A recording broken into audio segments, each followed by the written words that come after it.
நான் எனது மகனை ஒரு பூவை போல வளர்த்தேன், ஒரு அரசனை போல பெரியவனாக்கினேன். எனது மகன் எனக்கு இந்த நாட்டுக்கு அதிக அன்பு செலுத்திய ஒரு குழந்தை.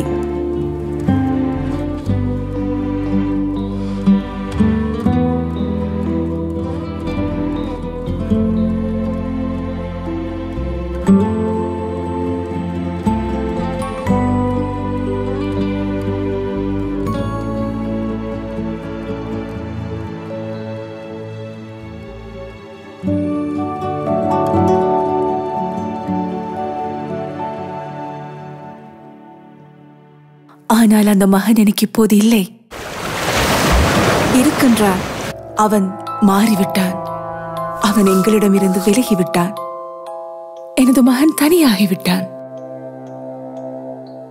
அவனுக்கு முன்னர் நிறைய கனவுகள் இருந்தன. அந்த குழந்தை இந்த நாட்டுக்கு முக்கியம் இல்லையா? இந்த அம்மாவின் மனதை புண்படுத்த வேண்டாம். உங்களால் முடிந்தால் எனது மகனை எனக்கு திருப்பி தாருங்கள். அம்மாக்கள் அழாத நாட்டிற்காக அகன்று செல். முழு நாடுமே ஒன்றாக தேசிய செயற்பாடு.